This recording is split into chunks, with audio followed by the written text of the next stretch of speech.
Porque na história do Ibsen, o inimigo do povo, eu não vou contar a história do inimigo do povo, não por questão de spoiler, mas só para não me alongar.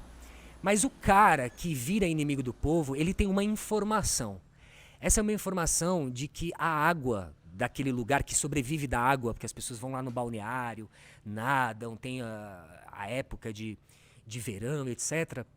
As pessoas estão se contaminando e ninguém sabe. E ele é médico, ajudou a construir esse balneário com o irmão dele, que é prefeito da cidade. Só que ele descobre que está contaminado. E aí ele começa a conversar com algumas lideranças, digamos assim, dessa sociedade. Então tem lá um representante da comunicação, que é um cara que é do Jornal do Povo. Você tem um dono de comércios, ou seja, burguês. Então você tem algumas figuras. E aí quando ele fala que tem essa situação, e que ele até então não tinha falado porque ele queria uma informação científica concreta e não só uma suposição, ele começa a conversar com essas pessoas para ver o que elas acham. E todo mundo fala, pô, é pela vida, a gente tem que fazer alguma coisa. Só que o prefeito, ele fica sabendo dessa parada e, obviamente, ele inverte tudo, começa a fazer um conchavo com essas figuras, esses representantes, e transforma esse cara no inimigo do povo, né? A gente vai analisar depois cada cena e como isso é construído nessa peça, mas, no geral, para a gente entender o que é o inimigo do povo, sabe, companheiro? Para a gente entender o que é o inimigo do povo na proposta aqui, não é aquele que, por exemplo, ao meu ver, é realmente o inimigo do povo. E eu vou dar um exemplo. Ontem eu estava assistindo com a Ana, o Magno Malta, até se você lembrar melhor, você me fala, Ana. O Magno Malta falando sobre a situação que ocorreu no campo de futebol num jogo na Espanha com o jogador Vini, que eu vou ler o nome dele inteiro, que o nome dele é lindo. Inclusive ele tinha que ser chamado Vinícius Paixão. O nome dele é Vinícius José Paixão de Oliveira Júnior. José, ele é mais um Zequinha, né? O Vini é mais um Zequinha. E ele foi construído como, está sendo construído como inimigo do povo. Mas esse senador, Magno Malta, ele foi eleito pela segunda vez. Ele falou o seguinte, ele estava lá na mesa lá falando assim, que era um absurdo que o IBAMA ainda não tinha se manifestado para falar sobre os macacos, porque estava todo mundo falando dos macacos e o IBAMA não tinha ido lá para reivindicar o direito dos macacos, porque daqui a pouco... Pode passar aqui, tudo bem? Beleza. Nosso vizinho? Vizinho. Prazer, viu? Fred. Alô, Fred, Nilson. Nilson. Você é o... sou o Rafa. É o Rafa. E daqui é o povo do inimigo do povo. Inimigo do povo? Isso. Aqui a gente está refletindo como se constrói o inimigo do povo. Eu tava falando agora do Vini, sabe o jogador de futebol? Que o Magno Malta virou e falou assim, o pessoal do IBAMA nem foi lá reivindicar falando que tá falando mal dos macacos e tal. Eu tô falando que o inimigo do povo é um ser que é construído por essas figuras. Porque o Magno Malta poderia muito bem ser um racista e um inimigo. Mas o inimigo do povo, que é esse trabalho que a gente tá fazendo, é sobre essa construção de inimigo do povo. Onde o Magno Malta, como um belo de um racista, salve. Então, você acompanha futebol? Eu, por exemplo, não acompanho o futebol. Eu queria saber o que você acha disso.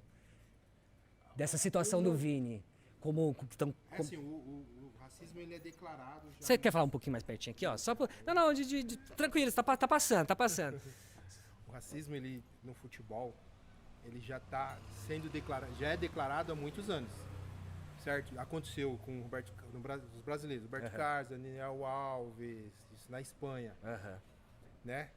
Então, o caso do Vinícius chegou hoje numa situação que a gente tem que parar com isso, né, cara? Então, tá certo, tem que brigar, tem que pegar e falar assim, ó, esse presidente lá da Liga, da La Liga, ele tem que ser punido porque ele não fez nada, né? Não fez nada, Então, eu acho que se todos fizer que nem estão fazendo agora, reivindicar, apoiar e parar, falou, vou parar, não vou jogar mais bola.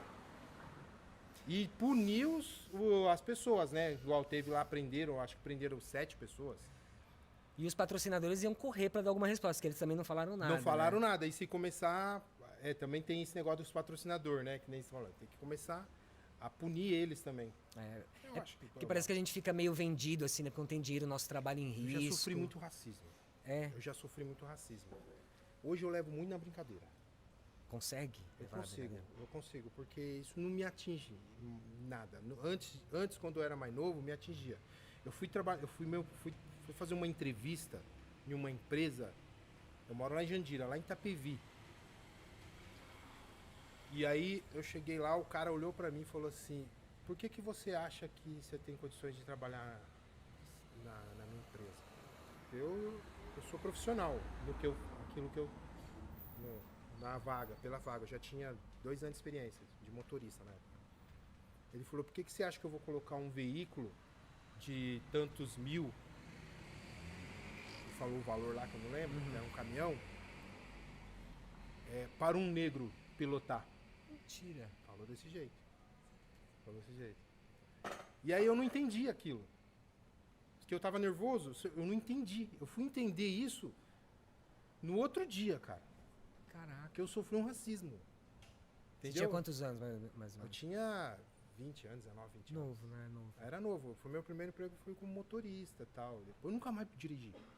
Eu não gosto de dirigir. Eu Que não loucura. gosto de dirigir, entendeu? Então, assim, eu sofri racismo. Já sofri racismo em condução, transporte público. Hoje eu levo na brincadeira. Difícil. Obrigado pelo seu depoimento. Você trabalha aqui do lado? Trabalho aqui do lado, aqui há 22 anos. Sempre tá. Obrigadão, viu? A gente se vê mais vezes. Obrigadão.